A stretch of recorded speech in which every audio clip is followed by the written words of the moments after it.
Aquí estamos entonces y les decíamos que el objetivo de esta clase es pues compartir los elementos o algunos de los elementos necesarios para ir evaluando nuestro sistema familiar, al mismo tiempo evaluando nuestra función como padres de familia, porque ese es uno de los objetivos que se tienen en el curso, de poder evaluar la dinámica que tenemos en la familia.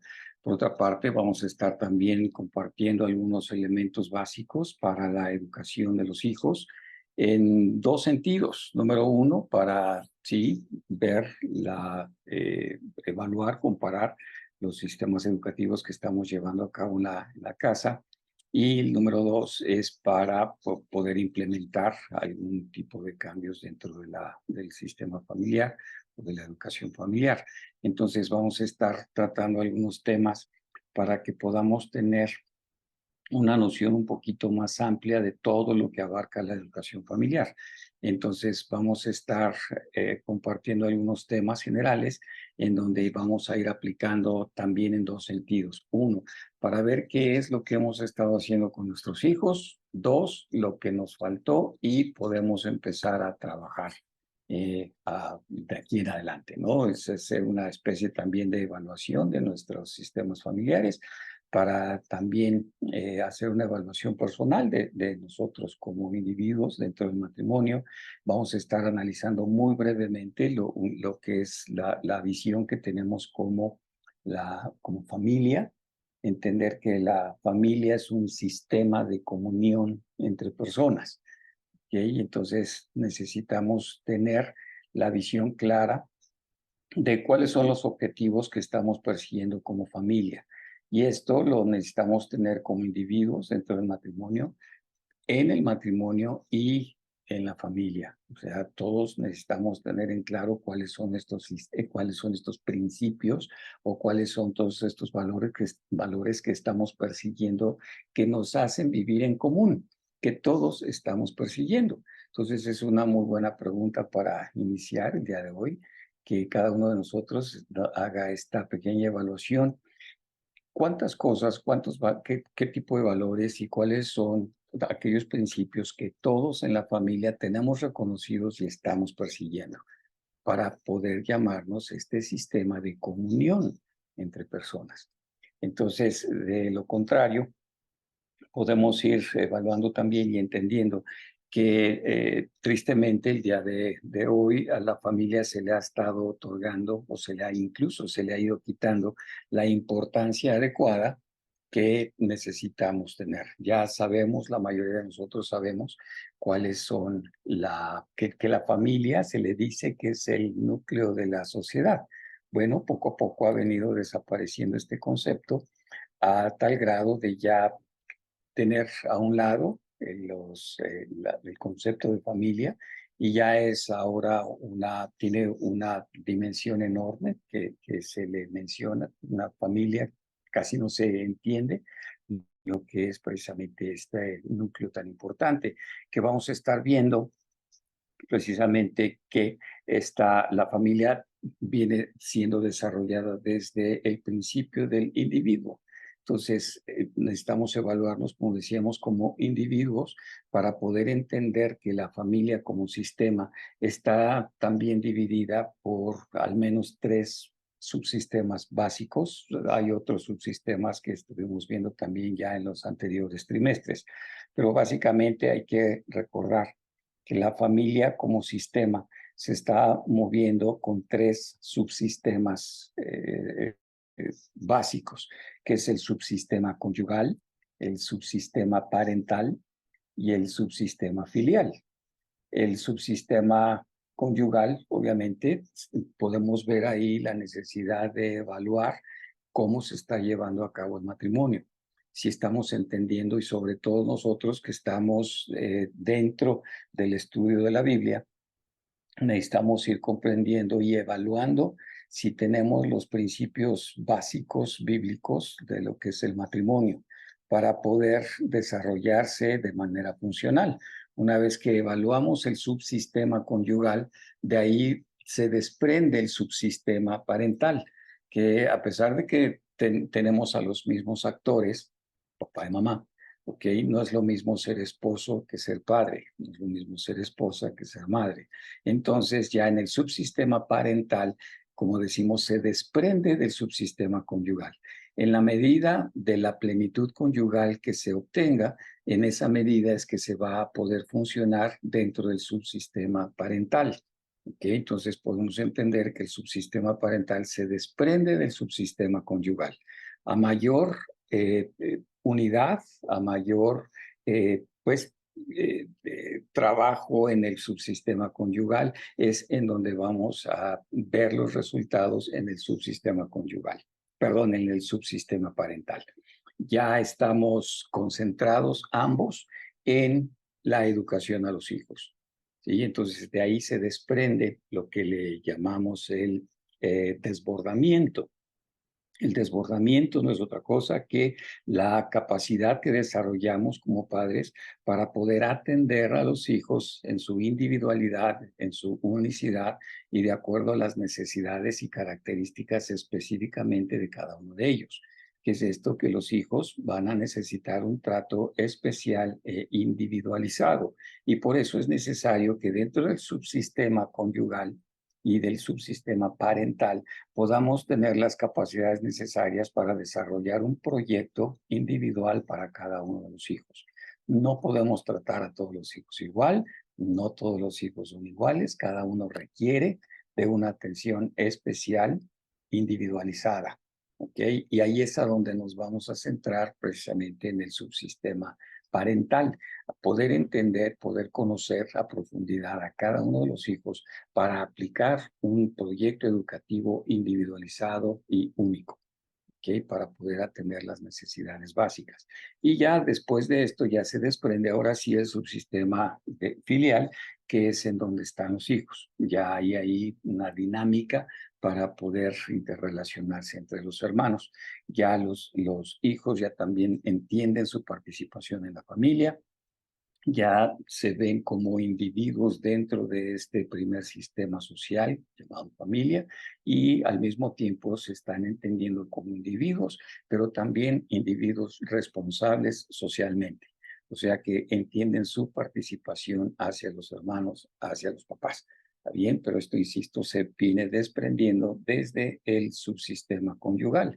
Y para poder tener un subsistema conyugal, obviamente necesitamos tener un hombre maduro, una mujer madura, ¿sí? Que son guiados por Dios para poder entender cuáles son los propósitos y cuáles son los planes específicamente divinos que se tiene para el matrimonio y para la familia. ¿Ok? Entonces, vamos a hacer un pequeño análisis de la temática o de los temas que vamos a estar manejando en este trimestre.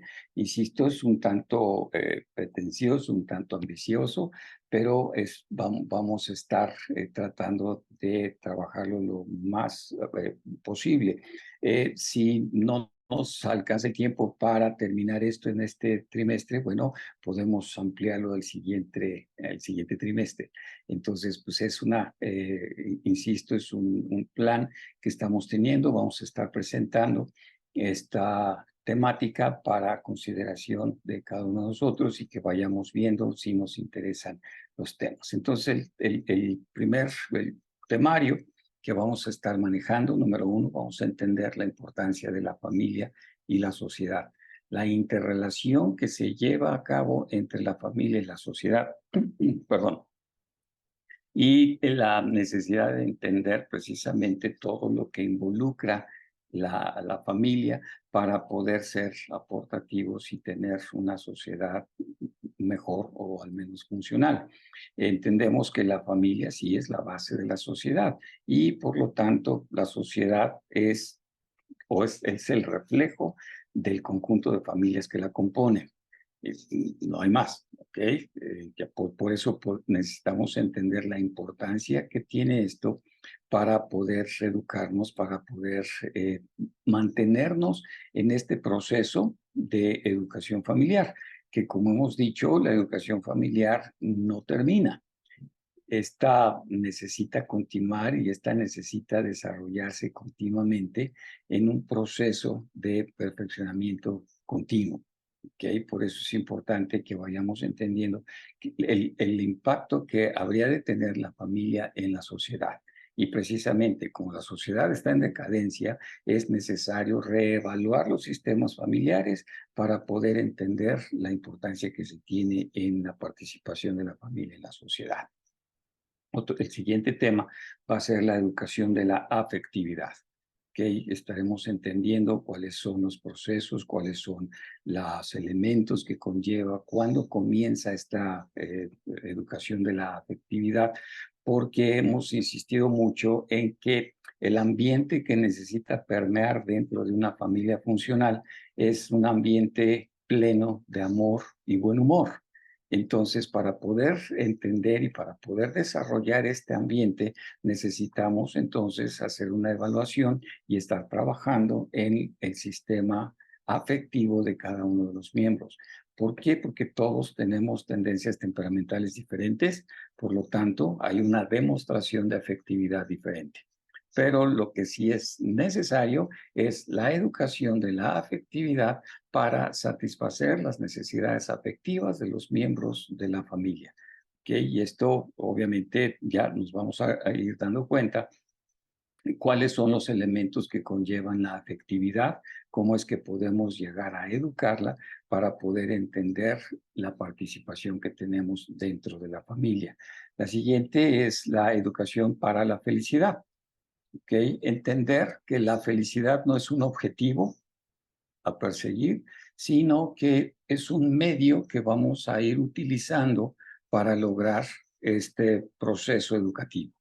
¿Okay? Entonces, la educación de la afectividad y la educación para la felicidad van a ir ahí en una concordia muy importante para poder entender esa diferencia, ¿ok? Que no estamos buscando como objetivo la felicidad, pero que sí es necesario el entendido claro de que la felicidad, vamos a entender la felicidad como un estado de bienestar, ¿okay? Que es en lo que vamos a estar trabajando. El estado de bienestar va a producir la felicidad y la felicidad como un medio a continuar en el desarrollo de, de esta afectividad dentro de la familia para que pueda haber este ambiente de amor y buen humor. ¿Okay? Otro de los temas que vamos a estar tratando es la educación para el dolor. ¿Okay? Claro, no vamos a estar dando recetas para infligir dolor a los hijos, por supuesto, nada de masoquismo, ¿ok? Bueno, eso es otro tema que ahorita lo vamos a analizar. La educación para el dolor nos habla precisamente de la capacidad de aceptación del fracaso, la aceptación de las fallas. ¿Por qué? Porque se está dando muchísimo y sobre todo en esta generación que se le llama la generación de cristal, que no hay esta capacidad para soportar fracaso ni sufrimiento. Y vamos a estar analizando cómo el sufrimiento también es parte de la educación. La renunciación, la capacidad de postergar la recompensa, todo eso tiene que ver con la educación para el dolor. Insisto, no vamos a buscar el dolor, pero sí necesitamos aceptar el dolor como parte de la vida.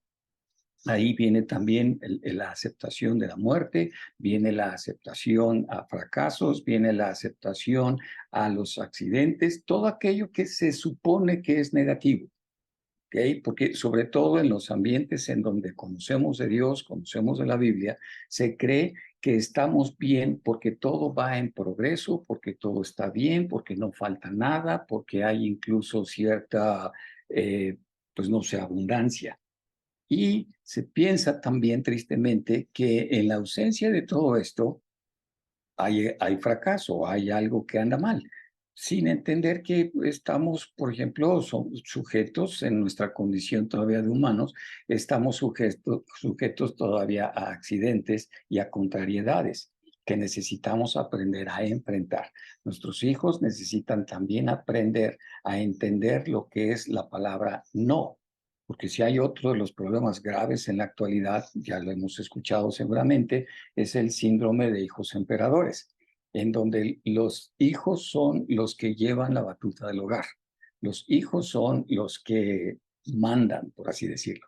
No es que los padres mandemos, ni mucho menos, eso lo vamos a ir analizando también.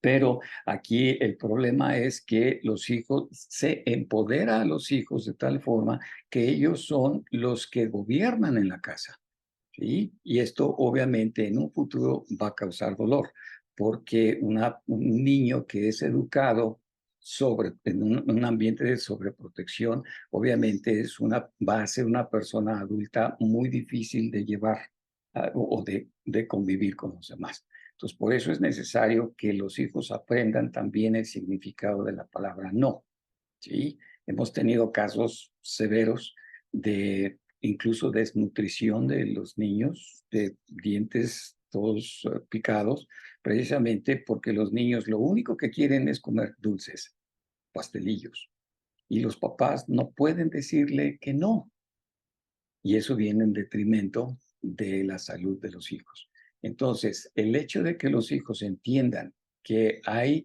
carencias, de que hay fracasos, de que existe la palabra no, eso también tiene que ver con la educación para el dolor. ¿Ok? Educación débil, hijos con problemas. Entendiendo que la educación es este proceso de ayudar al individuo a externar lo mejor de sí mismos. ¿Okay? La educación es esa capacidad que se desarrolla en el individuo de desarrollarse a potenciar lo mejor que puede llegar a ser. ¿Okay? Esto necesitamos diferenciarlo de la escolarización. La escolarización no tiene que ver con la educación. Una cosa son los sistemas escolares que hay en la sociedad, en donde los muchachos están yendo a prepararse y adquirir ciertas capacidades. La educación tiene que ver con el mejoramiento como individuos. Es el pulir el carácter a lo mejor que pueda darse. De hecho, el maestro García Oz él nos dice que la educación es extraer de la persona lo mejor de sí misma. Entonces, esta educación necesita ser constante, necesita ser firme, necesita ser disciplinada para que haya un resultado adecuado. Obvio, necesitamos reconfigurar nuestra mente en cuanto al entendimiento de lo que es la firmeza, que no es dureza, ¿ok? La disciplina, que no tiene nada que ver con castigos ni con premios, ¿ok? Sino con la potencialización de las características individuales de cada uno de los hijos. Cuando esta educación falla, entonces vamos a tener hijos con problemas. Necesitamos un sistema de educación, un sistema educacional firme, constante y con disciplina. Vamos a estar analizando también los estilos parentales. Los estilos parentales nos va a hablar de la combinación que muy necesaria de ver en cuanto a la firmeza con la que estemos tratando a los hijos. Insisto, firmeza no tiene que ver con dureza, ¿ok? Podemos decir no con una sonrisa en la boca. ¿Está bien? No necesariamente decir no, porque eso ya es dureza. La firmeza tiene que ver con que nuestros hijos entiendan cuáles son los límites. ¿Okay? Entonces vamos a aprender vamos a estar analizando los sistemas parentales en cuanto al manejo de la firmeza en el hogar. ¿Okay? Y esto va a ser muy interesante porque ahí nos vamos a dar cuenta cuáles son algunos de los estilos parentales que llevamos a cabo, porque a veces fallamos en cuanto a la aplicación de algunos principios que vamos a estar analizando. Entonces, cada uno de nosotros vamos a tener la capacidad de analizarnos para saber cómo estamos manejando estos sistemas parentales o estos estilos parentales dentro de la familia. Violencia intrafamiliar o violencia familiar, que es precisamente lo que estábamos platicando. A veces no se tiene bien claro lo que es la violencia dentro de la familia y necesitamos entender que, bueno, básicamente nos vamos a ir sobre la premisa violencia genera violencia. ¿ok? Llámese como se le quiera llamar a la violencia, sigue siendo violencia. ¿Ok? Entonces vamos a entender incluso algunos aspectos, vamos a estudiar un poquito de lo que nos dice, por ejemplo, Eric Fromm en cuanto a la violencia, pero nos vamos a enfocar en la violencia, sobre todo familiar, para poder evitar la violencia dentro de la familia. No es necesario el uso de violencia. Y estamos hablando de cuestiones de castigos, estamos hablando incluso de la apología de la violencia física, de los golpes, ¿ok? Vamos a estar aclarando lo que dice la Biblia en cuanto al uso de la vara. Bien, que esto sé que es un tema harto complicado, pero precisamente por la falta del entendimiento de lo que dice la Biblia en sus raíces hebreas y en la etimología hebrea, nos vamos a dar cuenta que para nada la Biblia aconseja el uso de la violencia hacia los hijos. Es todo lo contrario. El principal objetivo que tenemos como padres es lo que dice la palabra en el capítulo 6 de Deuteronomio, de poder primero tener la palabra de Dios en nuestro corazón y después la vamos a repetir, ¿ok? La vamos a transmitir a través de la ejemplaridad y a través de la instrucción, nunca a través de los golpes, nunca a través del regaño, de los gritos, de la amenaza o de la manipulación. ¿Nos damos cuenta? Toda la gama que existe de violencia familiar. Por eso necesitamos entender la violencia familiar desde todos esos aspectos para poder evitarla y para poder desarrollar un sistema educativo funcional. No, Briana, hola, Briana. No, ahí el mitzvah es, primero, si recordamos el mitzvah de allá de Deuteronomio, nos habla que el mitzvah es, primero, los padres de un hijo contumaz, ¿se acuerdan? Lo van a llevar, ¿a dónde? A los jueces, ¿ok? A los jueces. Paso número 1, a los jueces. Ahí se buscaba el arrepentimiento del joven y no se tiene dato alguno de que hayan procedido al apedreamiento. ¿Okay? Primero se busca la reconciliación, primero se busca la aplicación de la justicia divina. Y recordemos que la justicia divina tiene como objetivo declararnos inocentes. ¿Okay? La justicia divina nunca es punible, nunca va a buscar llegar y destruir, es todo lo contrario. La justicia divina siempre va a buscar declararnos inocentes. Entonces podemos entender que la justicia divina son todos los elementos que Dios nos otorga para erradicar el daño en el individuo. Entonces por eso es que el paso número 1 para apedrear a una persona, primero se llegaba ante los jueces, ante los ancianos de Israel. Ahí con la Torá en la mano se analizaba el problema y se llegaba a conclusiones. Y buscando que regrese a la instrucción el agresor. Lo mismo era con la mujer adúltera, lo mismo era con la de los celos. Primero se hacía el juicio ante los ancianos. Primero se buscaba el arrepentimiento. ¿Ok? Entonces, sí, a veces tenemos tendencias todavía así medio romanas de que ya falló piedras sobre él. No, la Biblia siempre busca primero la reconciliación. ¿Ok? Bueno, esa, ven, violencia familiar. O sea, va a ser un tema harto interesante, ¿ok? Porque polémico, ¿está bien? Porque esto tiene que ver con tradiciones, tiene que ver con enseñanzas de una interpretación tanto equivocada de la escritura, pero sobre todo con paradigmas que traemos. Si a mí me educaron así y eso me sirvió a mí, por lo tanto, sigo perpetuando el sistema de violencia familiar. Vamos a dar opciones y vamos a darnos cuenta que no es necesario. Y lo vamos a hablar desde dos perspectivas. De una perspectiva académica, pero también su servidor es padre de 4 hijos. ¿Ok? Y podemos compartirles que no es necesaria la violencia dentro de la familia para la educación a los hijos. Bien, entonces vamos a estar hablando también desde la experiencia, no nada más desde los puntos de vista académicos. ¿Ok? Ausencia del padre o de la madre. Es un tema también harto álgido porque en nuestra sociedad, al menos en México, no sé, en los países de donde nos visiten, pero al menos en México, tenemos ahorita un 70% de niños creciendo en familias uniparentales. Y eso es gravísimo, ¿ok? El objetivo de esta clase, de este tema de la ausencia del padre o la madre, no significa únicamente la ausencia física, sino la ausencia en cuanto a la función de padre y madre.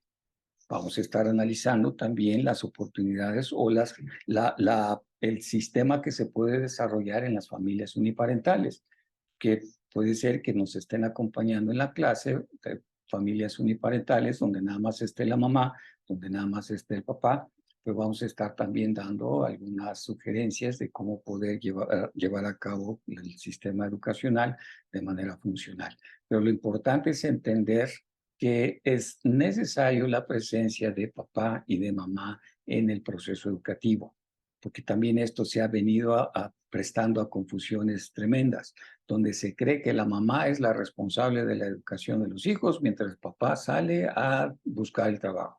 No es así. Espero en Dios también que no me odien, pero bueno, necesito empezar a regular algunas conductas y a poder eliminar algunas creencias que se vienen dando debido a los sistemas familiares que tenemos hoy día. ¿Ok? No es así.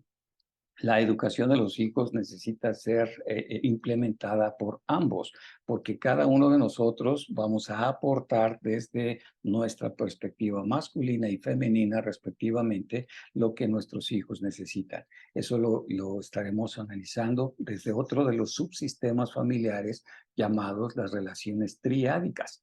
¿Okay? Estas relaciones triádicas y diádicas nos van a dar la oportunidad de comprender que un niño necesita recibir la influencia de un hombre y de una mujer dentro del hogar.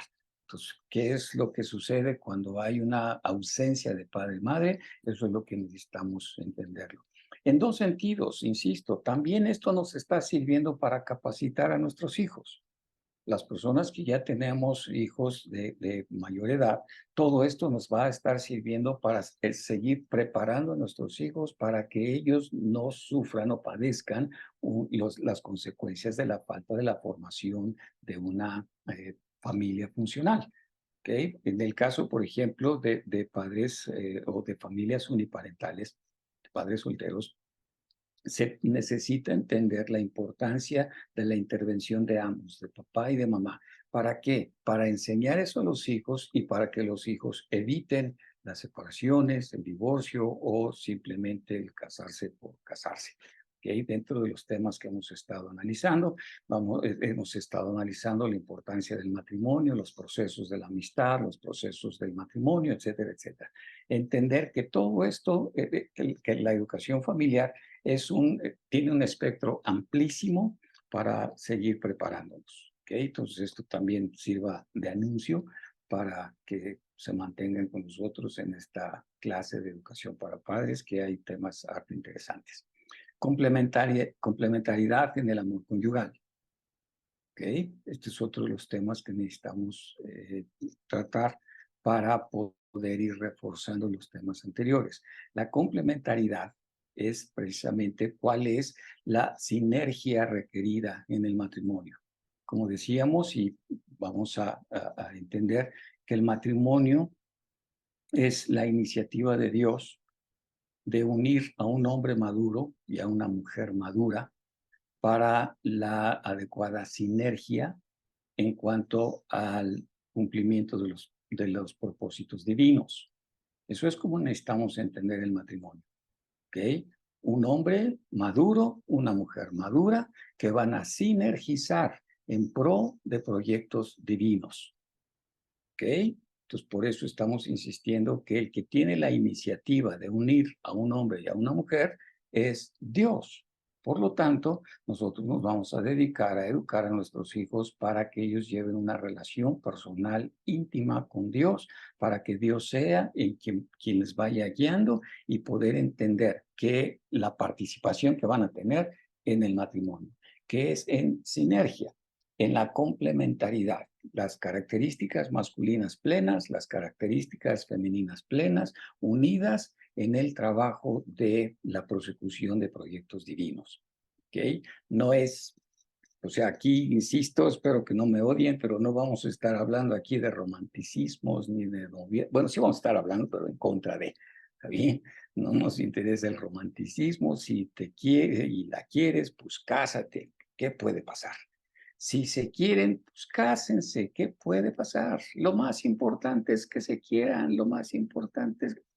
No, no es así. Todas esas ideas las vamos a ir quitando de nuestra mente para entender que la complementariedad en el matrimonio va a ser el resultado de una vida de preparación en cuanto al desarrollo de masculinidad y de feminidad.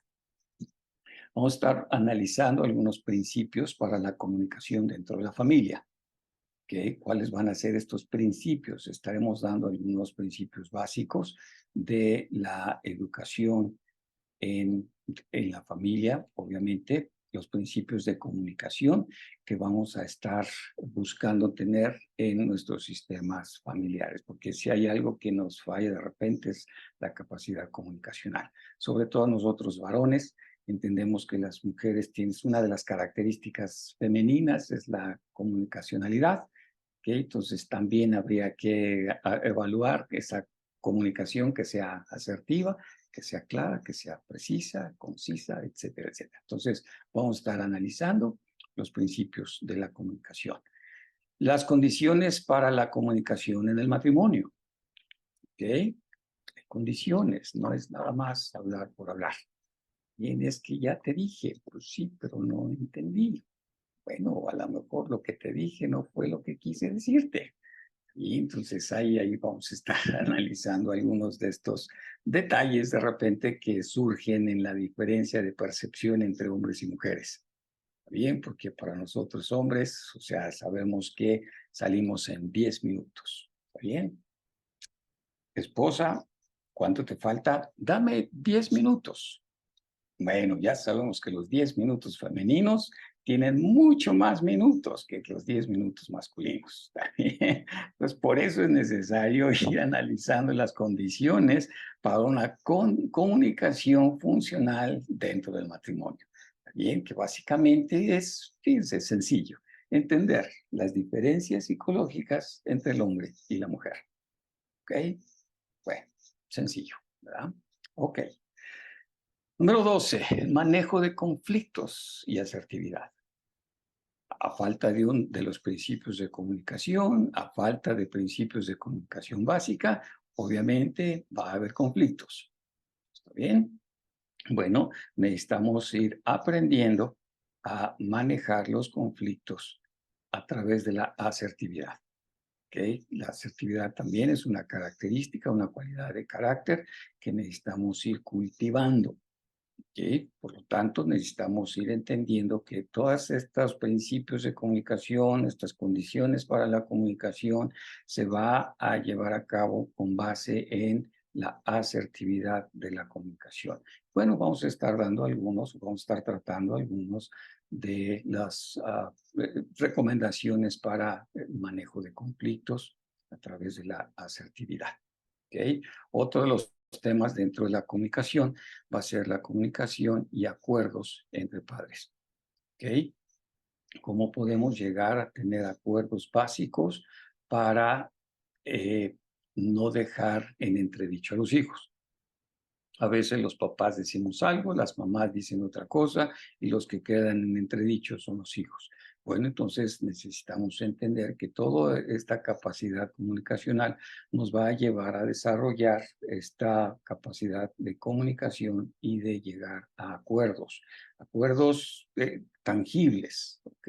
Acuerdos objetivos, que a veces podemos dar por supuesto que el otro me está entendiendo, que nuestro cónyuge nos está entendiendo. Bueno, necesitamos aterrizar toda esa comunicación a los acuerdos, hacer análisis de las situaciones que vivimos en la casa para poder tener una síntesis adecuada y tener esta capacidad de llegar a acuerdos y obviamente el sometimiento a esos acuerdos.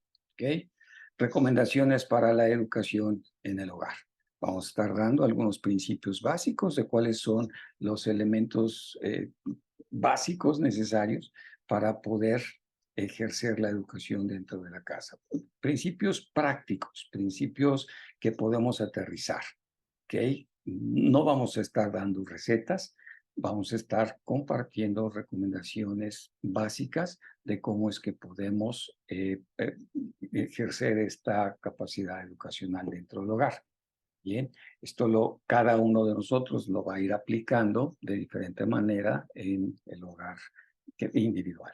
¿Sí? Pero estos van a ser recomendaciones generales para poder entender cómo poder aplicar estos principios educacionales en el hogar. Entonces vamos a estar dando algunas recomendaciones para la educación en el hogar. La complementariedad en el amor.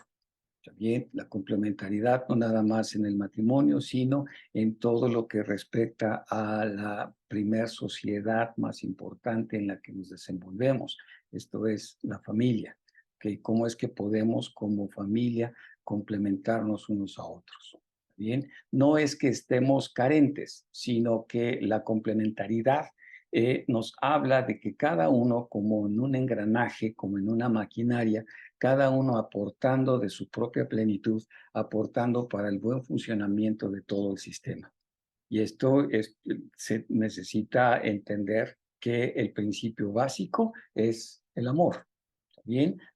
Y el amor lo vamos a ir entendiendo desde la perspectiva bíblica, no como un sentimiento, no como una pasión, sino como una cualidad de carácter. La complementariedad en el amor tiene que ver con el entendido del amor como una cualidad de carácter.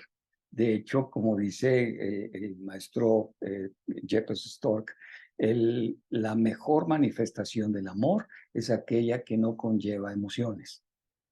¿Okay? Entonces podemos entender que el amor es una determinación racional, ¿okay? No conlleva emociones. Claro, los resultados del amor va a crear afectos y va a tener efectos, el amor. Pero básicamente el amor lo vamos a ir entendiendo como una cualidad de carácter que tiene su principio en una determinación racional. ¿Okay? Y esto nos va a servir precisamente para la conexión dentro de la familia. Y vamos a estar viendo cómo es que al poder entender y al poder aplicar estos principios en la familia, también son aplicables dentro de la congregación. ¿Sí? Porque ya podemos ver cómo la familia, en un aspecto un poquito, a una visión macro, podemos aplicar estrictamente los mismos principios y son absolutamente aplicables. ¿Ok? Bueno, y por último, vamos a estar analizando las etapas de la relación de pareja. ¿Ok? Vamos a estar entendiendo cuáles son estas etapas de la relación en la pareja para ir entendiendo cuándo es propicio el poder criar hijos, cuándo es propicio, se le llama la edad núbil, cuándo es propicio que una persona esté apta para el matrimonio. ¿Okay? Entonces, entendemos que dentro de los principios bíblicos no existe el noviazgo como se maneja dentro de la sociedad. Vamos a ir comprendiendo que de la amistad va a surgir el estado del matrimonio, ¿okay? O el estado núbil para contraer el matrimonio. Y una vez contraído el matrimonio, también vamos a estar entendiendo cuáles son estas etapas dentro de la relación de pareja, que insisto, es para evaluarnos nosotros, los que estamos viviendo en matrimonio, los que estamos viviendo en familias uniparentales, pero sobre todo para capacitar a nuestros hijos a no repetir los mismos errores. ¿Okay? Equipar a los hijos para que ellos tengan un matrimonio totalmente funcional y sobre todo, como el llamado que tenemos todos nosotros, a ser luz a las naciones, para ser ejemplo de cómo es que se pueden aplicar los principios escolares y bíblicos y tener una familia absolutamente funcional. ¿Okay? Entonces, como ven, es un temario harto ambicioso, pero estamos esperando ir desarrollando todos estos temas, al menos de manera escueta, pero con cierta intencionalidad específica. ¿Está bien? Entonces, por eso es que estamos ahí trabajando para aportar lo más que se pueda al fortalecimiento de los sistemas familiares. ¿Ok? Entonces, no sé, vamos a dejar un tiempecito para algún comentario o alguna pregunta que pudieran tener. Sé que ahorita empiezan a surgir muchísimas, pero vamos a dar oportunidad, por favor, si alguno quisiera tener alguna pregunta o algo, estamos a la orden. Nos preguntan que si es necesario haber cursado los otros 2 trimestres. ¿Ok? No, no es necesario, estamos teniendo temas diferentes, pero se está teniendo el plan de hacer este curso cíclico. ¿Ok? Entonces, si no pudieron tener la oportunidad de inscribirse desde el primer trimestre, que también es una serie de temas muy importantes, necesarios seguir entendiendo, vamos a poder regresar a esos temarios en cuanto terminemos estos ciclos de que vamos teniendo la planeación de estos temas. ¿Ok? Entonces, si no es necesario en cuanto a poder ingresar, va a ser un tanto necesario, pero en el sentido de que vamos a estar usando algunos conceptos que ya estuvimos viendo, como lo que nos dice ahorita Angie. ¿Sí? Tenemos 2 tipos de sistemas familiares. El sistema vertical, en donde hay jerarquías de autoridad, porque también eso es lo que necesitamos entender. Necesitamos reconfigurar el concepto de autoridad. La autoridad es un sistema de protección, ¿ok? No nos indican niveles de importancia en una familia. ¿Sí me explicó, Angie? Entonces, darle autoridad a los hijos, no hay tal cosa, no existe tal cosa. La autoridad es de los papás. ¿Qué es esto? Los papás somos los que estamos protegiendo a los hijos con el sistema familiar. ¿Sí me explicó? Entonces los hijos no pueden tener ese sistema de protección hacia los demás. No hay, por así decirlo, por repetido, por usar la palabra que dices, no hay autoridad entre los hijos. ¿Está bien? La autoridad es la capacidad de protección que Dios nos da a los padres para guiar y educar a los hijos. ¿Ok? Entonces, en el sistema horizontal, nunca va a haber el deseo de que los hijos quieran estar por encima de los papás. ¿Ok? Si se ha utilizado un sistema horizontal. Si se ha utilizado un sistema vertical, por supuesto que sí va a haber esa búsqueda de los hijos. Tanto tiempo estuviste encima de mí que ahora me toca estar encima. ¿Sí me explicó? Entonces, ¿cómo podemos darnos cuenta? Por el sistema que hayamos llevado con ellos desde pequeños. Si nosotros utilizamos la represión, la manipulación, el autoritarismo, la imposición sobre los hijos, por supuesto, dice la palabra que vamos a cosechar lo que sembramos. ¿Está bien? Bueno, aún así hay oportunidad de cambio. ¿Está bien? No todo está perdido, hay oportunidad. Van a tender los hijos, no importa la edad que tengan, van a tender a estar por encima de los padres, sí, sí, consecuencia del sistema que se utilizó de los padres hacia los hijos. ¿Sí? Pero en un sistema horizontal, te aseguro, no hay ese problema. ¿Ok? Te lo aseguro. Porque todos entendemos que pertenecemos a una familia y sobre todo lo que estábamos viendo, que vamos a desarrollarnos en un ambiente de amor y buen humor. Es posible. ¿Ok? Ya está subiendo Eli la de Sayonara, está subiendo la forma en la que pueden inscribirse en el curso de este trimestre. Esperamos contar con su presencia. ¿Ok? Gracias, Paula. Al contrario, estamos a la orden. Angie, ¿hasta qué edad entonces se ejerce esa autoridad de protección sobre ellos? A los 12 años de edad. ¿Ok? Hasta los 12 años tenemos la responsabilidad plena de los hijos. ¿Está bien? Tenemos 8 años, porque recuerden que la educación de los hijos va a formar el 85% de su carácter en los primeros 8 años de vida. ¿Okay? Ahí tenemos esos primeros 8 años de vida para formar la personalidad del hijo en un 85%.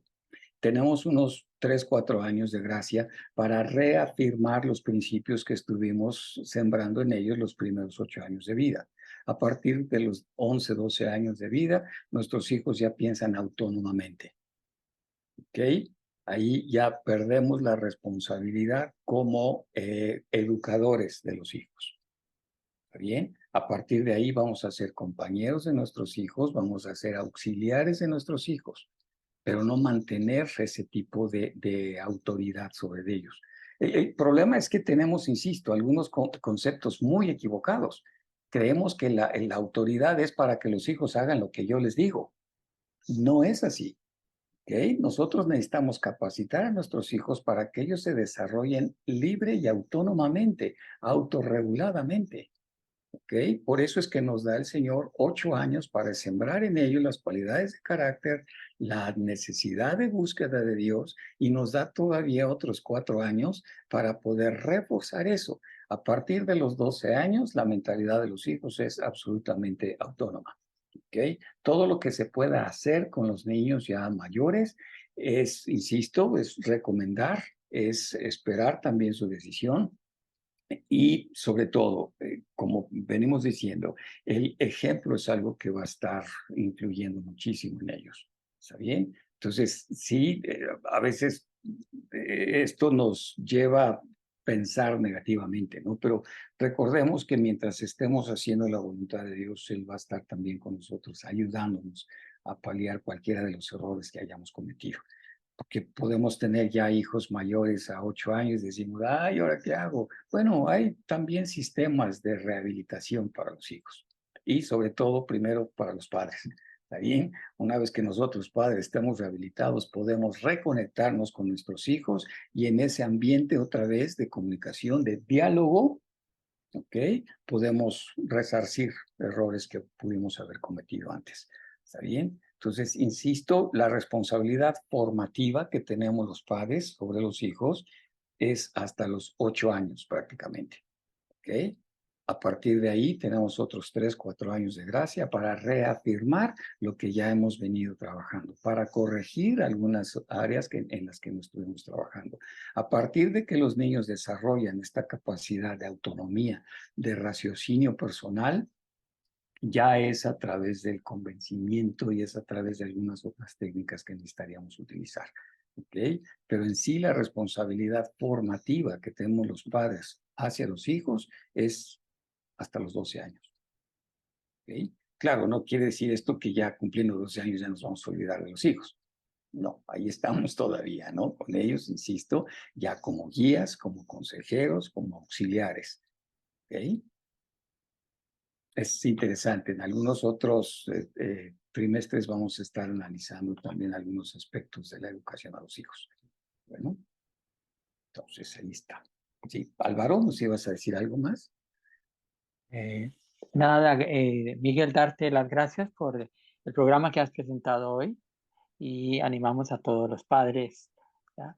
Que se involucren, ¿ya? No solamente como oyentes, sino que realmente puedan también, después de cada clase, de cada enseñanza, poder vivir esa experiencia, ¿no? El objetivo de la academia a través de esta clase de Escuela para Padres es que realmente haya una respuesta, ¿no? Al final, dice, ha valido la pena, hay restauración, hay restitución, hay reconciliación, hay perdón en la familia, ¿no? Que es lo que realmente está buscando el objetivo de la academia. Así es de que muchas gracias, Miguel, Al por contrario, gracias la por la programación. oportunidad. Ujú. No, hombre, Bueno, gracias por la oportunidad de estar con ustedes. ya, Muchas bueno, así gracias que a todos.